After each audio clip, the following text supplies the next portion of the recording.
Ok les gars, du coup on se retrouve pour la vidéo du combat de ce week-end à Dublin contre Pedro Sousa. Donc c'était mon retour, j'espère que ça va vous régaler. C'est parti.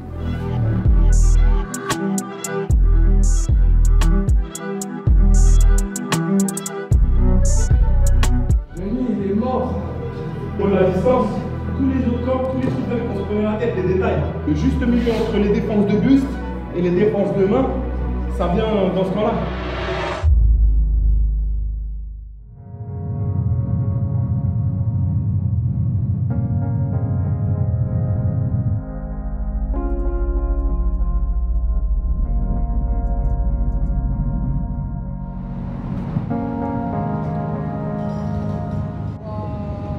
T'as dit quoi? La petite valise. Oh merde. Mais non. Bah ouais. Putain, on est des gogoles. Ah ouais. Vas-y, j'y retourne dans 2 speed. Putain, j'ai le voir. C'est laquelle? C'est ma petite valise. Il y a les bottes, Terragun dedans. Je vais y aller. Elle coûte archi cher. Ouais, je vais y aller. La valise elle coûte archi cher gros. Ah putain. Ah j'ai cru que vous aviez tout pris, j'ai pas calculé. Ah le con. Vas-y, arrête de filmer.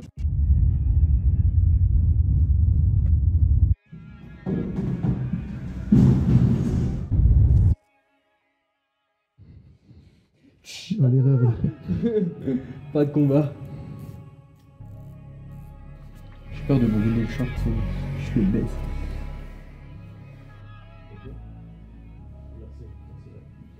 Pas, hein. Là, il y a quelque chose là. Là, il y a quelque chose.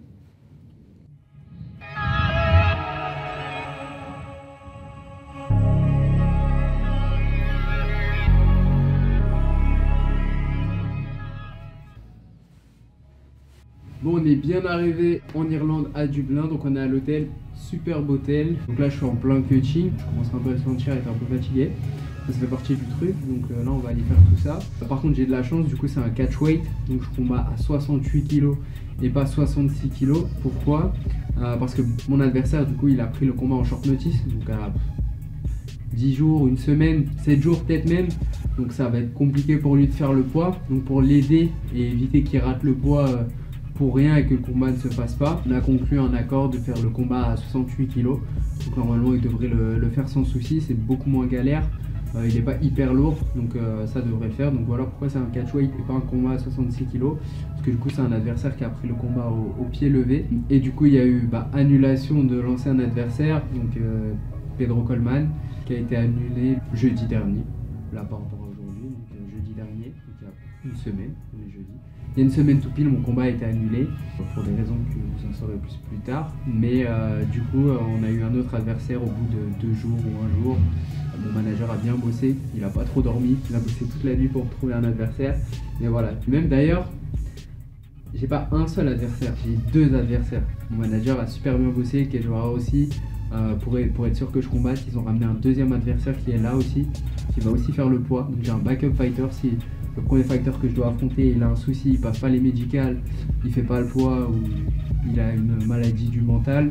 Il y a un deuxième combattant qui est prêt à m'affronter au pied levé, donc c'est ouf. Je vais combattre dans tous les cas. Ça va ou quoi? J'ai fait quoi? Je dormais là. Tu dormais? Tu me veux à 6h, c'était. T'as fait les médias déjà? Non, bon. Je me suis pas pesé là, mais ce matin je fais 71,3. Au KLM. Le poids ça va glisser. Ok, du coup, là, je viens d'arriver à l'hôtel. Donc, on est en plein cutting. Je bois plus depuis ce matin. Je vais devoir aller faire tous les médias. Donc, comme à chaque fois, vu que je suis en main card, on doit faire des vidéos pour présenter le combat sur l'UFC Fight Pass. Et on a des photos aussi à faire avec Dolly. Et les interviews, etc. Enfin, tout ce qui passe avant le combat, on doit le faire, voilà, le jour du cutting, souvent. Moi, j'aime bien les faire directement quand j'arrive. J'emmerde un peu le cage warrior. J'envoie des messages pour passer assez rapidement. Mais pareil, ça fait partie du jeu. Donc, vaut mieux apprécier faire tout ça. Parce que sinon, ça devient vite relou, surtout qu'on a faim et tout. Ce qui est bien, c'est que ça fait passer le temps, parce qu'en général le cutting on le fait vraiment à 18-19 h. Avec le Covid, ce qui a été vite relou, c'est qu'on pouvait plus sortir et du coup on passait toute notre fight week dans l'hôtel sans pouvoir voir le dehors. On montait dans le bus, on arrivait direct dans la salle, on combattait, on prenait le bus, retour à l'hôtel, hôtel, bus, avion, on rentrait chez nous. Donc c'était vraiment très spécial la partie Covid. Là ce qui est bien, c'est qu'on a pu profiter de Dublin déjà, qui est une super ville. Toujours cool d'être plusieurs à combattre, du même club ou des gens qu'on connaît, d'autres autres Français. Déjà, ça met une petite ambiance, t'es pas tout seul, tu peux parler avec des gens. Quand t'as quelqu'un du même club que toi, tu te mets dans le même mood. C'est toujours plus convivial d'être à plusieurs. Après, on n'est pas tant que ça ensemble vu qu'on doit vraiment se concentrer sur notre combat. Mais au moins les moments ensemble, donc comme quand on est sorti à Dublin, etc., bah, on peut rigoler tous ensemble avec le coach, les autres, ça crée vraiment une fraternité. Ouais, c'est toujours cool d'avoir des gens avec soi, surtout des gens que t'apprécies. C'est plutôt sympa pour aller combattre dans la bonne humeur et d'être super focus, surtout quand tu vois la perf que bah, moi le blond il a fait juste avant. Ça te motive de ouf, tu te dis ah ouais, mon partenaire d'entraînement là il a placé la barre haute, il a sorti un sale bulldog choc, il a fait un combat parfait. Tu te dis ah, on est fort, tu vois. Genre ça, c'est pas que toi, c'est vraiment le gym. Tu te dis ah ouais, mes partenaires ils réussissent, je vais réussir aussi pour rendre fier tout le monde. Donc ouais, c'est toujours cool.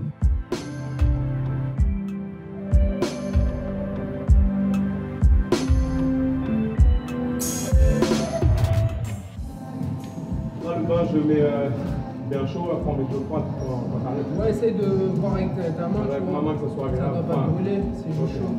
En plus, je transpire déjà, donc. J'y vais maintenant. Ouais, tu peux aller. Je commence à faire couler, je prépare aussi les serviettes par terre.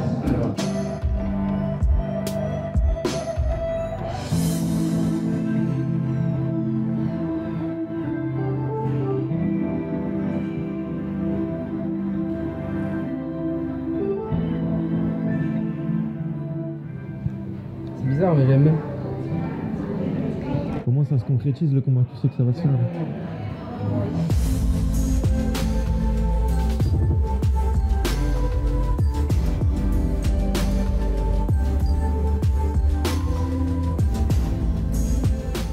Donc à ce moment, je dois avoir 3 kilos à perdre environ.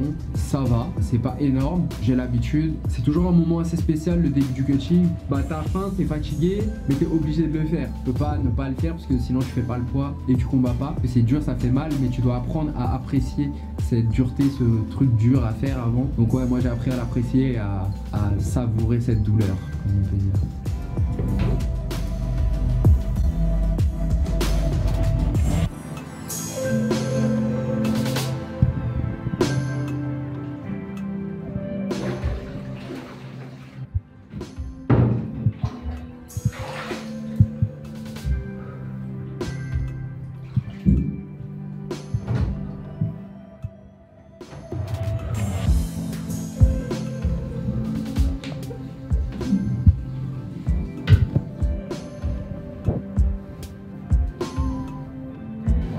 On va déjà. Je transpire déjà. Ouais.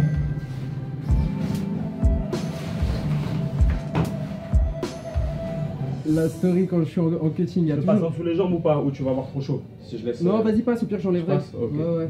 La story habituelle, Père Castor, raconte-moi une histoire quand je suis en cutting. Quand j'étais petit, tu sais, quand t'es petit de ouf et par exemple t'es malade ou un truc comme ça et tes parents te font dormir avec eux, tu vois, pour te surveiller et tout. Je détestais le contact des autres humains et du coup, je me levais et je dormais par terre. Genre mes parents me retrouvaient par terre dans la nuit. Normal, malade. Ils disaient mais qu'est-ce qu'il a comme problème? Jusqu'à aujourd'hui, je sais pas pourquoi, je peux pas vous dire. Il est Mais malade, je- mais il dort par terre. Je déteste dormir collé avec quelqu'un. Ah ouais, c'est une galère. Ah, je déteste. C'est à proximité. Ah, c'est dur pour moi. Je peux tenir 10 minutes. J'ai 10 minutes d'autonomie après.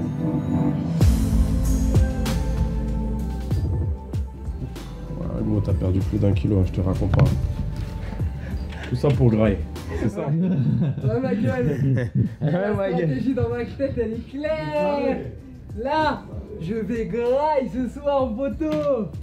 Photo. On va aller manger normal. C'est genre normal, tout va bien. Je vais être au resto. Rends compte? Ah, grave, resto. Normal. Franchement, ça se trouve, t'as perdu 2 loki, gros. Ouais, peut-être plus, mais ouais, 2, c'est facile.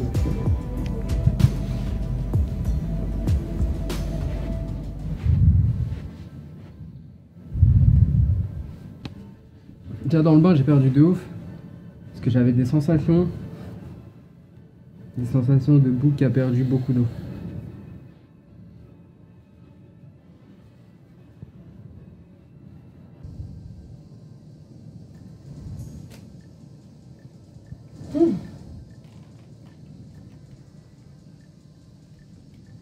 Bah ouais, hein, 67. 68,5.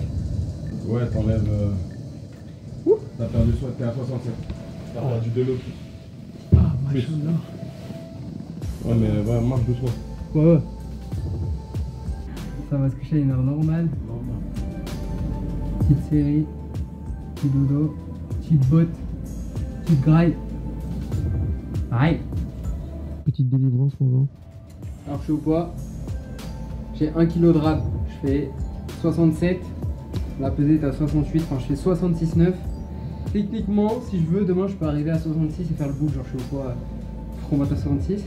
Mais du coup, je peux graille 1 kg et toujours être au poids demain. Bon, je vais parler à 1 kg. Du coup, je vais me taper là un bol de fraises avec du miel. Je pense que je vais boire un verre d'eau et au lit. Je me suis pesé avec les fraises que je vais manger sur la balance. Donc c'est ce qui rentre dans mon corps. Tu vois, je peux pas prendre du poids qui n'existe pas. Donc je me suis pesé et en vrai les fraises il y en a pour 230 grammes là. Et je vais les digérer. Donc ça se trouve demain matin il y aura air. Ça se trouve je vais être au poids en vrai demain matin. Enfin au poids à 66, on verra. Ça serait très drôle. C'est pour faire une réhydratation parfaitement mesurée par rapport à ce que j'ai perdu. Donc j'ai rentré le poids que je faisais au début de la semaine, le poids que je dois faire à la pesée. Ça calcule tout ce que j'ai perdu en changeant ma façon de manger, le glycogène, etc. Ça met tout, ça dit exactement combien de sel j'ai besoin, combien de potassium, etc. Parce que le plus important c'est les micronutriments quand on fait la régule. C'est pas de boire de l'eau. Genre si tu bois juste de l'eau, tu vas refaire pipi ton eau et tu seras pas réhydraté en fait. Se réhydrater, ça va passer par les micronutriments. Donc c'est ce que je suis en train de créer dans ma bouffe.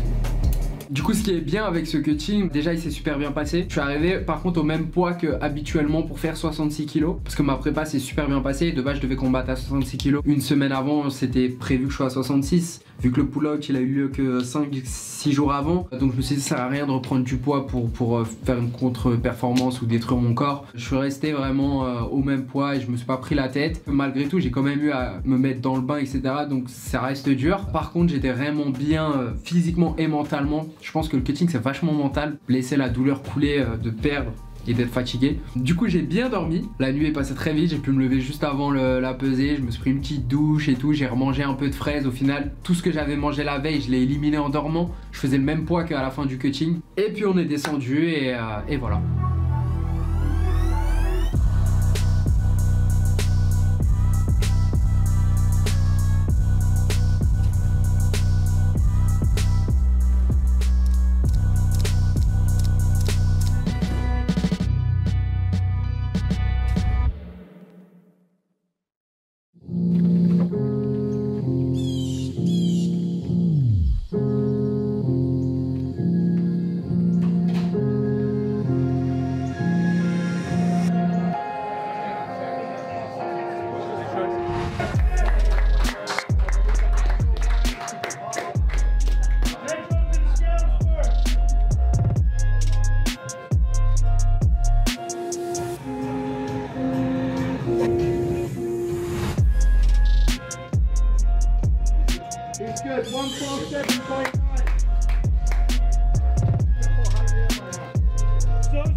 Agora sim, caralho.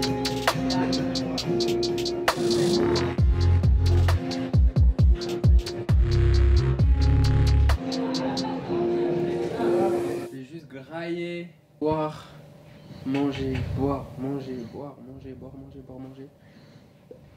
Fin du game. Et demain j'arrive dans la cage. C'est trop bon. Non franchement, en vrai, on est bien, hein, Johnny. Le cutting s'est bien passé. Franchement, Je suis en forme de fou. Ouais. Même mon corps, ça se voit sur mon corps. Je suis écorché de ouf et tout. Je suis prêt, tu vois. Je suis archi prêt. Mon corps est prêt avec moi. Tu sais, y a pas que mon mental qui est prêt. Mon corps est prêt avec moi. Ça se voit. Impatient de voir ce que c'est demain. Parce que demain soir, mon corps il va me sortir, tu vois. Parce qu'il va sortir une masterclass. Bon, quand vous aurez vu cette vidéo, vous serez déjà au courant. Mais je suis pas au courant. Là. Tu devais parler au futur Morgan, tu lui dirais quoi? Futur Morgan. Bien joué pour le KO.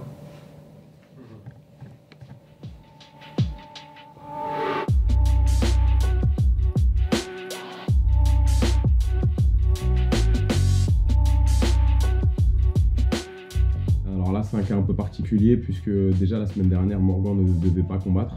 qu'on n'avait pas d'adversaire. Son manager Guillaume Petit a fait un super boulot, a trouvé un adversaire à Morgan. Et ils ont même trouvé un suppléant au cas où l'adversaire ne pouvait pas faire le poids. Et ben, il y a un deuxième, il y a un suppléant, donc c'est top, surtout pour les combats importants. Je trouve que c'est une belle démarche à faire. Donc là, c'est bon, son adversaire a fait le poids, on l'a analysé, on a eu une semaine pour analyser, pour rectifier un petit peu la trajectoire et tout ça. Du coup, je suis là en termes d'accompagnement, être un petit peu l'œil extérieur pour pouvoir le guider, voir ce qu'il ne voit pas, ou alors aider aussi sur différentes phases. Et puis aussi avoir un support psychologique, mental, c'est toujours bien. Ça fait déjà plusieurs fois qu'on est là, que je l'accompagne, donc maintenant on se connaît. Un round shadow, un round sac, un round operator pour stimuler différemment le corps, tu vois. Let's go. Juste en mode fluide. Il y a une capacité qui est importante, c'est la faculté d'adaptation du combattant. C'est-à-dire qu'il faut qu'il arrive tôt à imposer son style. Étant donné que le MMA c'est un sport à haute incertitude, plus le combattant, peu importe qui il affronte, plus il amène son adversaire dans sa sphère à lui, il va y avoir moins d'incertitude et du coup il va pouvoir imposer son game. Donc en fait là c'est ce qu'on fait avec Morgan, c'est venir dans sa distance, venir dans son timing, imposer le combat, le type de combat que lui il veut combattre et là où il est le plus fort. Donc c'est aussi ça, c'est aussi travailler la faculté d'adaptation de Morgan. C'est gratifiant d'enseigner et donc très tôt je l'ai fait. Je pense que j'ai toujours été un meilleur coach qu'un meilleur combattant. C'est venu naturellement. Ce qui fait la force d'un coach, c'est l'introspection un petit peu, le fait de se voir de l'extérieur, de dire ces méthodes-là ont marché, ces méthodes-là n'ont pas marché, comment on peut les améliorer. Donc avant on avait les voyages et tout, maintenant avec Internet c'est démultiplié le nombre d'informations. Mais je pense que aller s'entraîner autre part, c'est sain pour un combattant mais pour un coach aussi. Pourquoi? Parce que il y a des trucs que tu vis par l'expérience. En plus d'aller s'entraîner dans différents clubs, même avec des gens de très haut niveau, ça te permet de voir qu'en fait on n'est pas si loin que ça. Pour moi, tu te nourris des combattants. Morgan, il va à l'étranger et moi je les encourage à ça et je leur dis vous êtes des acteurs du club et de l'enseignement et même de ma progression. C'est-à-dire que vous allez, vous nous dites ce qu'on peut améliorer, on va prendre et on adapte. Et je pense qu'en fait on est toujours en amélioration. Là, si je m'enlève du rôle de coach, d'accompagnant, etc., c'est vrai que souvent je me dis, quand ils sont dans la cage, tu ressens le truc, comme si c'était en 3D, tu vois, parce que comme tu te prépares avec, spécialement Morgan, moi comme je tourne encore et je m'entraîne, on tourne ensemble, tu vois, j'imite ses adversaires, donc quelque chose de physique, tu vois, tu ressens le timing et tout, c'est comme si tu étais en train de combattre dans la cage. Tu sais exactement la sensation que tu as. Après, on va tous le dire, mais tu sais ce que c'est. Et ça, c'est très particulier. Tu sais ce que c'est quand tu rentres dans la cage, quand le combat il commence ou entre les rounds, ça tu sais. Quand tu sais ça, tu vas pouvoir à peu près t'adapter à l'athlète et avoir une approche différente de si tu ne l'avais pas fait. Il y a des coachs qui ne l'ont jamais fait, qui sont d'excellents coachs. Et ben, je pense que c'est des personnes qui ont une capacité d'empathie forte. Avec des gens, ils n'ont jamais combattu de leur vie, ça devient d'excellents coachs. C'est cette faculté de se mettre à la place du combattant et tout ça. Mais quand il y a été vraiment, je pense qu'il y a un petit avantage. Ouais. Derrière. C'est ça, sauf. Visualise la victoire avec les bras. Johnny, il est mort. Au niveau de la distance, tous les autres corps, tous les trucs qu'on se prenait la tête, les détails. Le pas, et là, le fait d'être hermétique et le juste milieu entre les défenses de buste et les défenses de main, ça vient dans ce camp-là. C'est bien.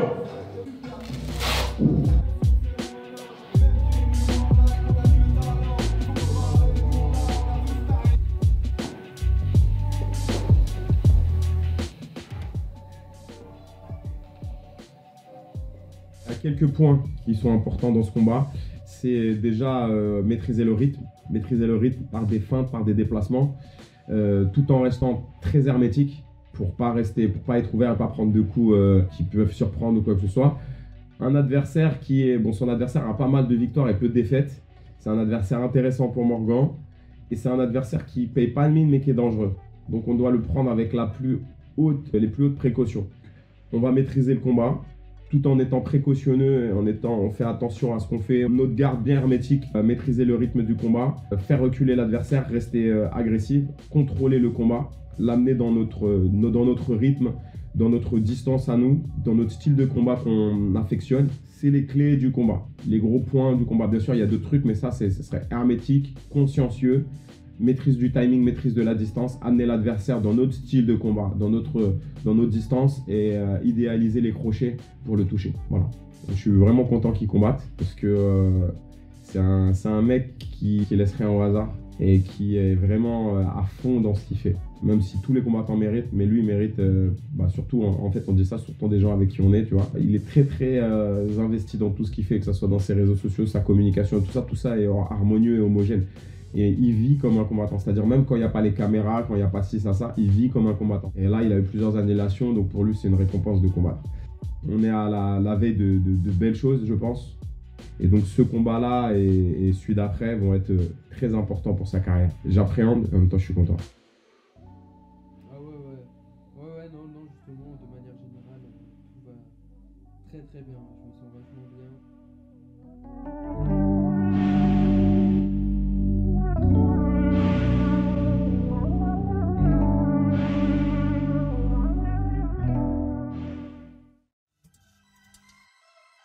Est-ce que j'aurais pensé que j'arriverais à atteindre, tu vois, une organisation internationale comme ça, genre qu'on m'invite à San Diego pour faire ma prépa, que je sois reconnu dans ce milieu et tout? Non, jamais de la vie. J'ai bossé pour. Voilà. Est-ce que je pensais que ça allait se manifester? Pas vraiment, tu vois. Enfin, je sais pas. Je me disais juste, si je fais les bons trucs, ça va le faire. Je me dis, hey, si les autres ils y arrivent, moi je peux y arriver aussi. Ouais, c'est ça la mentale que j'avais quand j'étais plus jeune. Je partais courir tout seul, je regardais voilà les vidéos, je me disais, hey, s'il y en a d'autres qui y arrivent, je vais y arriver, c'est tout. Genre, je me suis fait un petit plan, j'ai regardé vite fait, c'est quoi les critères de perf, enfin tu vois les critères qu'ils ont, les gens qui réussissent, entre guillemets, mais dans tout, hein, pas que la boxe. J'ai s'il y a des gens, en partant de rien, ils ont réussi, je vois pas pourquoi je pourrais pas. Tu penses qu'il y a aussi le facteur du fait que tu as cru en toi dès le départ ou tu as mis du temps à croire en toi et à croire à ce que tu pouvais faire dans le game? Ouais, je pense que j'ai mis du temps à croire en moi, mais je croyais en moi quand même. C'est bizarre un peu. Je croyais en mes capacités et en moi, mais je savais pas si j'allais y arriver, tu vois. Après, il y a toujours une petite part de chance, tu vois, que je peux pas contrôler. Mais moi, tout ce que je contrôle, ça peut que m'amener à mon but. Ça, c'est des phrases bateau et tout, tu vois, mais genre, les échecs, ça te construit. Genre, la fin, c'est quand t'es mort. En vrai, tant que t'es pas mort, tu peux toujours faire des trucs. Normalement, t'as un échec, tu comprends pourquoi t'as un échec. En fait, on a trop diabolisé l'échec, tu vois, même à l'école, quand t'as une mauvaise note et tout. Normalement, c'est un critère, enfin, tu notes pour savoir où t'en es et qu'est-ce que t'as amélioré, tu vois. C'est ça l'échec. T'as des échecs, tu te dis, ah, qu'est-ce qui allait pas, qu'est-ce que je peux changer pour devenir meilleur, genre. Il faut pas se laisser retenir par le passé. Tu vois, faut toujours voir le futur et de toute façon, l'ancien toi, c'est l'ancien toi, le mec qui a fait de la merde avant. Pas forcément le mec de demain, tu vois. Tu peux toujours te renouveler, tu peux devenir une nouvelle personne. Enfin, t'es jamais arrêté à la personne que t'es à l'instant T, tu vois. Dans 10 ans, tu peux être carrément quelqu'un d'autre, tu vois. Il y a beaucoup de gens, ils rêvent de beaucoup de choses, ils ont des rêves de ouf, mais ils font rien pour les atteindre parce qu'ils sont en mode non, c'est juste un rêve. Moi, depuis que je suis petit, il n'y a pas de rêve, il n'y a que des objectifs. J'ai zéro rêve. Si c'est un rêve, ça veut dire que c'est un truc qui est inatteignable. Moi, je rêve pas de trucs inatteignables parce que ça te fait plus de mal que de bien. C'est-à-dire, moi, si je rêve d'un truc, ça devient pas un rêve, c'est un objectif. C'est-à-dire, comment on fait pour avoir ça? Étape 1, et après on fait quoi? On fait. Genre, il y a beaucoup de gens, ils attendent l'opportunité de leur vie. Mais pour pouvoir saisir l'opportunité de ta vie, faut que tu sois déjà en train de travailler dans la direction. Moi, si j'ai pu saisir ces opportunités, tu vois, et être au Cage Warrior, etc., c'est parce que je bossais comme un ouf et tout, tu vois. Genre, mon entrée au Cage Warrior, parce que c'était dur d'entrer au Cage Warrior avant. Maintenant, c'est un peu plus simple. Mais pour un Français, rentrer au Cage Warrior et être signé en contrat, tu vois, et pas juste on te ramène pour combattre, c'est différent. Genre, un super fight, un contrat de 1 fight, et être signé au Cage Warrior en athlète exclusif. Genre, c'était une galère pour les Français. Moi, j'ai été signé parce que j'étais prêt, entre guillemets, j'étais au niveau, je m'entraînais comme un ouf et j'attendais juste mon opportunité. J'ai eu mon opportunité pour la ceinture contre Soren Bike, je lui ai donné le combat de sa life, ils m'ont signé direct. On s'est dit wesh. Ça, c'est une opportunité que j'ai pu saisir parce que je m'entraînais, enfin parce que je faisais dans la direction de mon rêve. Si je faisais pas dans la direction de mon rêve, je serais pas où je serais là. Je me serais fait enculer par Soren Bike comme prévu. Et vas-y, back to combat en Ukraine, frère. Est-ce que tu te sens comme avec cette mentale-là, comme une personne différente des autres? Ouais. C'est-à-dire que tu es conscient que tu es un peu différent des autres? Ouais, ça je suis conscient, mais ça depuis toujours, depuis que je suis jeune. Je connais beaucoup de gens qui parlent beaucoup mais qui font R. Ou qui jalousent beaucoup les gens mais qui font R. C'est des trucs bateaux, les gens vont dire mais vraiment, c'est genre, si tu es dans un esprit positif de recherche, quand tu as un échec, tu comprends pourquoi ça fonctionne pas, tu passes à autre chose. T'as toujours en train de faire des trucs, la débrouillardise, le charbon, c'est des vrais trucs. c'est tous les gens qui ont réussi pour de vrai, tu vois. Mais qui sont partis de rien. Moi, je parle pas des gens, on leur a donné un coup de pouce et tout. Et encore, même ces gens-là qu'on leur a donné un coup de pouce, c'est pas aussi simple que ça de réussir. Faut apprendre à rater. Et en vrai, on a tous raté. Et je pense que les mecs qui ont le plus réussi, c'est les mecs qui ont les plus raté. Genre, tu le sais pas, mais ils ont raté de ouf parce qu'ils ont essayé plein de fois. Ils ont fait plein de fois. Et plus tu rates, plus tu deviens fort. Là, j'ai raté de ouf. Maintenant, je rate plus. C'est fini.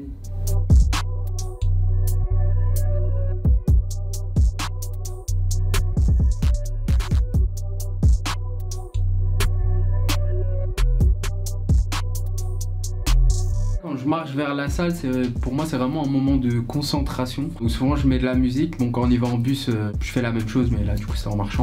Je me mets de la musique et je commence un peu à me concentrer quoi, d'avance. Vraiment essayer de trouver un état de flow, un état de concentration optimal où je vais vraiment penser au combat, à mon adversaire, à ce qu'il va essayer de faire, à ce que je veux faire, à apprécier le moment aussi d'aller à la salle, de vraiment apprécier chaque step. Faut apprécier aller à la salle, découvrir où est-ce qu'on va combattre, pour garder tout ça déjà c'est des souvenirs, mais aussi vraiment pour emmagasiner le plus d'énergie positive, tu vois, avant d'aller combattre. Donc moi je me mets vraiment ma petite musique, je m'ambiance. C'est vraiment ma playlist habituelle de tous les jours de la semaine, comme quand je vais à l'entraînement en fait. C'est la même playlist, mais pas de façon trop intense non plus. C'est vraiment juste pour me mettre dans le mood du combat avec ma musique, comme si j'allais à l'entraînement en fait. Le but c'est vraiment d'être le plus proche de l'entraînement possible pour moi. Je me prépare à aller faire un gros combat quoi, mais j'essaie vraiment de le prendre comme un artiste qui irait faire une perf, comme un chanteur qui va voir son public, un pilote qui va faire de la course automobile, tu vois. Le truc c'est d'apprécier le moment en fait. Dès que t'apprécies plus que c'est pas sympa à faire, c'est là où ça se passe pas très bien.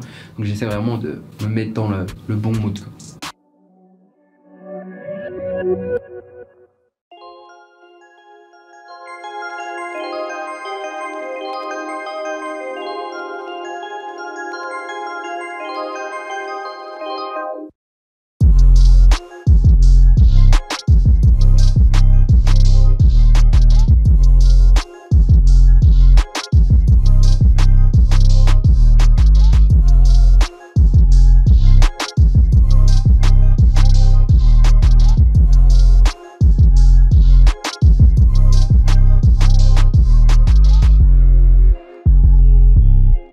Donc ça a été un petit moment qui a été un peu compliqué quand elle était dans mon dos, mais voilà, je me suis calmé directement, je me suis protégé. Donc je sais ce que j'ai à faire à cet endroit-là. Il faut vraiment pas que je me précipite, il faut pas que je panique, parce que dans mon dos il y a une black belt 2e degré. Donc le mec sait son domaine et là c'est sa chance, il est encore frais, on est sec. Donc voilà, je me suis vraiment calmé, concentré sur chaque étape de la défense de ce que j'avais à faire. Au final, j'arrive à sortir au bout de 3 minutes. Et quand je sors, j'étais vraiment dans le mood de quand je sors, tu vas payer, tu vois. Je sors et c'est vraiment un déchaînement de violence. Mais un déchaînement technique où je faisais toujours attention à où ses mains étaient placées, qu'est-ce qu'il faisait avec ses jambes pour pas me prendre un jugé, pas me prendre un triangle. Voilà, l'objectif c'était de faire le plus de dégâts possible sur le peu de temps qui me restait pour récupérer le round et pourquoi pas finir le combat. Et comme vous avez vu, bah j'ai fini le combat de cette manière.